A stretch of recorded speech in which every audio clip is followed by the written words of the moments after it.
Right. Ravindra భారతిలో ముఖ్యమంత్రి రేవంత్ రెడ్డి మాట్లాడుతున్నారు. ఇప్పుడు ఆ లైవ్ చూద్దాం.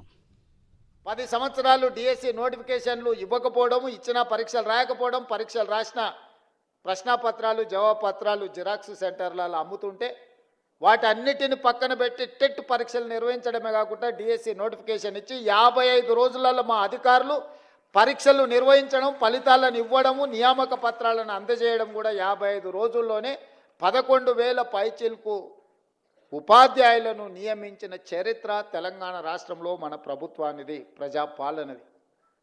అదేవిధంగా 15-20 సంవత్సరాలు టీచర్ల ప్రమోషన్లు రాలే, 10 సంవత్సరాలు బదిలీలు జరగలే, దాదాపుగా 22,000 మంది టీచర్ల యొక్క ప్రమోషన్లు ఇవ్వడమే కాకుండా 36,000 మంది టీచర్ల యొక్క బదిలీలు చేసి విద్యా శాఖను ప్రక్షాళన చేసి ఈ ప్రభుత్వం మీకు అండగా నిలబడుతుంది అని చెప్పి మేము స్పష్టంగా ఆ నిర్ణయం తీసుకొని ముందుకు వచ్చినాం. అదేవిధంగా ఈరోజు తెలంగాణ రాష్ట్రంలో విద్యాశాఖ కొంత నిర్లక్ష్యానికి 10 సంవత్సరాలు గురవడం వల్ల దేశంలో ఉన్న రాష్ట్రాలలో అట్టడుగు నుంచి లెక్క పెడితే రెండో రాష్ట్రంగా మూడో రాష్ట్రంగా ఉన్నాం.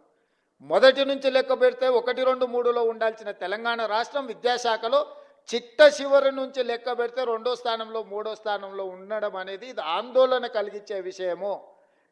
కేరళతో పాటు పోటీపడి రాణించవలసిన తెలంగాణ రాష్ట్రం విద్యాశాఖలో ఇంతగా ప్రమాణాలు పడిపోవడం ఇది ఆందోళనకరము, ఇది తెలంగాణ జాతికి అవమానకరం అని చెప్పి నేను ఈ సందర్భంగా చెప్పదలుచుకున్న మిత్రులారా. వాస్తవాలను అంచనా వేసుకొని వాస్తవాల మీద మనం చర్చించుకొని భవిష్యత్ ప్రణాళికలను నిర్ణయించుకున్నప్పుడే నిజంగా తెలంగాణలో ఉన్న విద్యా ప్రమాణాలను పెంచుకోవడానికి ఉపయోగపడుతుంది.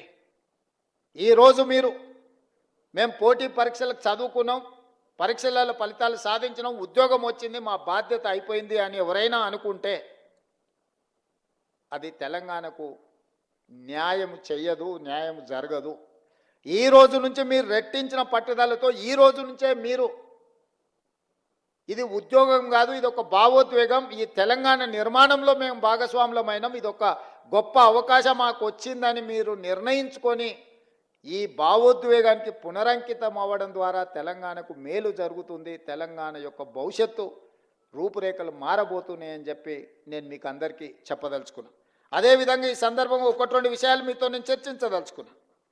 గవర్నమెంట్లో రెసిడెన్షియల్ నాన్ రెసిడెన్షియల్ స్కూల్స్ని అన్నిటిని లెక్కేస్తే 29,550 స్కూల్స్ ఉన్నాయి, రెసిడెన్షియల్ అండ్ నాన్ రెసిడెన్షియల్. ఈ 29,550 పాఠశాలలల్లో 25,48,449 మంది స్టూడెంట్స్ ఉన్నారు. ఇందులో సిబ్బంది 1,48,449 మంది టీచింగ్ స్టాఫ్ ఉన్నారు. అదే ప్రైవేట్ స్కూల్స్ 11,207 ఉన్నారు. ఆ పాఠశాలల్లో 36,87,753 మంది విద్యార్థులు ఉన్నారు.